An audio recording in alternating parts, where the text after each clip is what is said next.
slated for tomorrow at the Aso Rock Villa. We are here to let people know that this action is going on as planned across the world, as a matter of fact. But the center of gravity will be Abuja, the Federal Capital Territory, where Mr. Nnamdi Kanu is currently unlawfully and unjustly detained by the the State Security Services, known as DSS.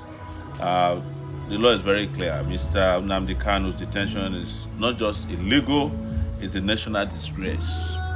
The government is disobeying its own courts and mocking the Nigerian constitution, the 1999 constitution that they subscribe to.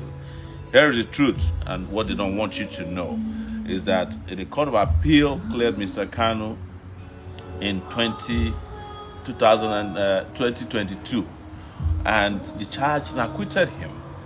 That's the final. Yet the DSS, even upon this discharge and acquittal, never released him even for a second, in disobedience of the Court of Appeal position. It was pure contempt, and it has always been their tradition to defy the rule of law that they claim they subscribe to. The Supreme Court, of course, did take over the case erroneously. They overstepped. It is a twisted justice reversing a decision that has already been taken by a court of competent jurisdiction, like the Court of Appeal, on this particular matter. But even at that, the Supreme Court did say that Mr. Khanu never violated his bail condition. It was the Nigerian army that caused the confusion.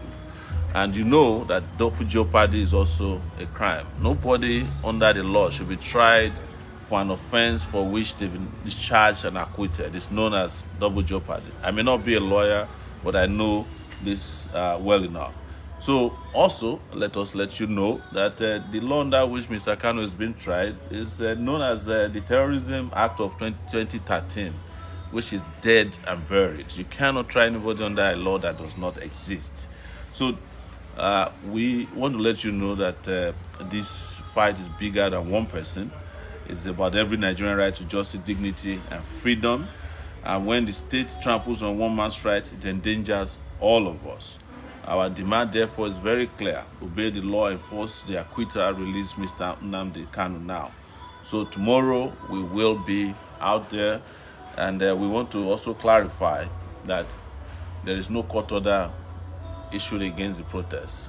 Of course, the police, in their anxiety and desperation, went to a federal high court judge on Friday and asked them to stop us from visiting certain areas. In fact, they initially wanted to ask the judge to stop, but the judge vehemently denied that he cannot ask the Nigerians not to protest, exercise their fundamental human right. So they granted a limited order.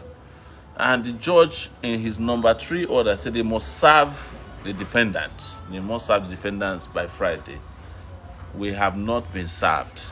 I only got to hear about the order through another person, and the order has lapsed because, as an ex parte order, service is the only thing that can activate an ex parte order. That has not been served. So we are going ahead tomorrow, and we will march peacefully, powerfully, and legally on the streets of Abuja. And anywhere you might be, our own position is that this must be completely peaceful protest. And we hope that at the end of the protest, common sense will prevail and will bring Mr. Nnamdi Kanu home. Thank you very much for coming. If you have any questions, please ask so that we can continue with the journey of mobilization. Okay, the first question is that you say this is going to be a peaceful movement. Yes, it is. It has always been a peaceful movement. Nnamdi Kanu himself, upon the beginning of this campaign, said he believes in no violence. Okay, in the light of the development that there was an ex parte order from the court, which you just pointed out that it has lapsed. Yes. For the court to see it through. Well, I just read to you that the case had been completed in court as far back as 2022, when the Court of Appeal ruled that his extraordinary rendition and his trial was null and void, discharged and acquitted him. What we are having now is a rigmarole. It's what is referred to as double jeopardy in law. It is a crime. So if there was a case, they would have been able to conclude it in 10 years. or when they renewed it in 2021. But the position of the law and the position of the court, which has not been vacated, is that it's discharged and acquitted. How far do you intend to see this through, assuming he's not released? Until Nnamdi Kanu is free. I want you to equally react to one doctor, a member of the NMA, that questioned the legality, the authenticity, and the right of the NMA to actually side with the government and then write a report in such a manner. What's your opinion on that? The NMA in this case is a disgrace. These are organizations that are supposed to be fighting for the right of doctors. I think maybe all the doctors with common sense has left the country. So we are left with those who can't think for themselves. Otherwise, the NMA I used to know under Dr. Bekor and Sonkuti would never have sided with injustice. Are you going to use the court to contest that position? Absolutely. I'm not a lawyer. He has a very solid legal team.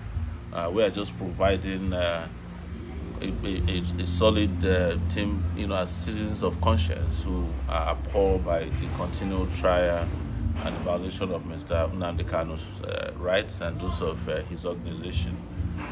That's what we're here to do, because we are all one. All of us who are oppressed in this country. Does this case, Nnamdi Kanu's case, does it equally now validate the fears in Nigerians that they have no hope in the judiciary? Yes, it's even though I was at the police station myself, I think I was on the police station on Friday. I wasn't sacked. I was at the FCT command on Friday. Same day they were obtaining their court order, their fake court order. Yes. Thank you very much for coming, ladies and gentlemen, and see you tomorrow on the street.